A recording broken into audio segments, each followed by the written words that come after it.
UP और उत्तराखंड की खबरों के लिए एबीपी गंगा को सब्सक्राइब करें और बेल आइकन दबाएं। इस समय तस्वीरों के जरिए मैं आपको दिखाना चाहता हूं कि किस तरीके से इस समय पीड़ित परिवार के घर का क्या हाल है। पीपली लाइव जैसी और बिल्कुल नितिन देखिए यहाँ क्या हो रहा है, ये क्या कर रहे हैं, कौन लोग हैं ये? क्या ये सपा कार्यकर्ता हैं? बैरिकेड तोड़कर अंदर भाग गए हैं। धारा 144 वहां पर लगी हुई है। इनका प्रतिनिधिमंडल भी मुलाकात कर चुका है।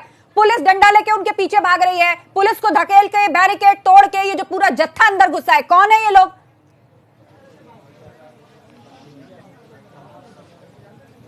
कि समाजवादी पार्टी के बड़े स्तर पर कार्यकर्ता आज बुलगड़ी गांव में इकट्ठे हुए हैं और उन्होंने ही बैरिकेडिंग तोड़कर, जो बैरिकेडिंग है वो आगरा हाथरस हाईवे पर वो बैरिकेड किया गया है और वहीं से बैरिकेडिंग तोड़कर समाजवादी पार्टी कार्यकर्ता गांव की ओर घुसना शुरू हुए हैं। और इस समय चूंकि मैं पीड़ित के घर पे हूं और करीब 1 से 1.5 किलोमीटर तक का दूरी बैठती है और वहां इस समय हल्का जो बल प्रयोग भी पुलिस ने किया है, क्योंकि स्थिति बहुत ज्यादा आउट ऑफ कंट्रोल इस समय गांव के बाहर हो रखी हुई है। लगातार नारेबाजी की जा रही है। जिस तरीके से इस पूरे प्रकरण में कहा जाए, समाजवादी पार्टी ने 29 तारीख से यहां धरना दिया।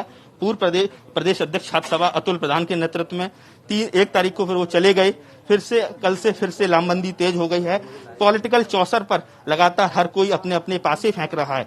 कुल मिला के कहा जाए, बड़ी ही अजीब और बड़ी ही कोई भी बेटियों की बात नहीं कर रहा, हर कोई राजनीतिक रोटियां सेकना चाह रहा है। ये बहुत बड़ा दुर्भाग्य है और इस पर बात होना जरूरी है। किस तरीके से हर कोई इस पूरे घटना के एवज में जिस तरह से राजनीति कर रहा है, वो बहुत दुर्भाग्य है। इसके साथ ही अब बीजेपी ने यह सवाल उठाना शुरू किया है कि राजस्थान में 24 घंटे में 18 रेप की घटनाएं हो रही हैं, क्यों राहुल गांधी, क्यों प्रियंका गांधी वहां नहीं जाना चाह रहे हैं। ऐसे में अब लगातार इस पर राजनीति तेज हो चली है और ऐसे में सवाल यही उठ रहा है कि क्या देश में कोई भी पॉलिटिकल दल केवल राजनीतिक पॉलिटिकल माइलेज के लिए ही महिलाओं की सुरक्षा की बात करता है, बेटियों की सुरक्षा की बात करता है?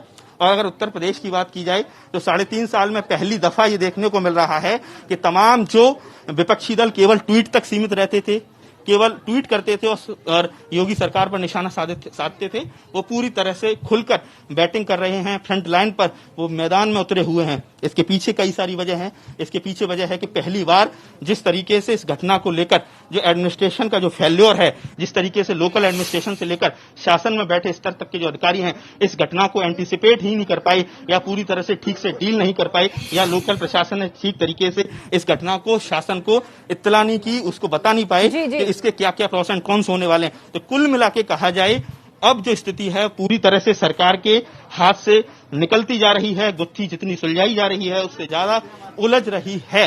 और पहली बार देखने को मिल रहा है कि 19 मार्च 2017 जब से योगी सरकार सत्ता पर काबिज है प्रदेश की, तब से सबसे ज्यादा अगर कहा जाए इस पूरे मसले में राजनीति सबसे ज्यादा देखने को मिल रही है। एएसपी प्रकाश कुमार और तमाम जो सीनियर ऑफिसर हैं, पुलिस ऑफिसर्स हैं, वो लगातार यहाँ कैंप किए हुए हैं। लेकिन सवाल एक बार फिर से देखने को मिल रहा है, कई सारे ऐसे अधिकारी, उन पर आखिर कब तक कार्रवाई होगी? सवाल सबसे एक, एडीजी जोन अजय आनंद 15 मई 2017 से वो इस समय जोन में बैठे हुए हैं, एसी रूम से बाहर नहीं निकल रहे हैं। और सवाल ये है कि जब कल 2 बड़े अधिकारी आए, एसीएस होम और डीजीपी, तब जरूर वो प्रोटोकॉल में यहाँ नजर आए, लेकिन उसके अलावा वो यहाँ नजर नहीं आ रहे। आईजी रेंज अलीगढ़ पीयूष मोडिया, आखिर ऐसे अधिकारियों जिसकी वजह से सरकार की इतनी ज्यादा किरकिरी हुई है, उन पर क्या सरकार कार्रवाई करेगी? सबसे बड़ा नाम तो जिलाधिकारी हाथरस का है कि जिस तरीके से उन्होंने बड़े ही अनप्रोफेशनल तरीके से और बड़े ही संवेदनहीन तरीके से इस घटना को डील किया है। उन पर कार्रवाई कब होगी, किस तरीके से? आज वो जिलाधिकारी कार्यालय में भी नहीं बैठे। कल जिस तरीके से एबीपी गंगा की टीम वहां पहुंची थी, उनसे सवाल किया था तो कैमरे पर पूरी तरह से वो बचते नजर आए, गाड़ी में बैठकर निकल गए। कुल मिला के कहा जाए, ब्यूरोक्रेसी ने इस छोटी सी घटना को आज इतना बड़ा रूप दे दिया। शुरुआत में जो बहुत छोटी घटना थी, लेकिन अगर उसी समय इस खबर की गंभीरता को शायद ये स्थिति इतनी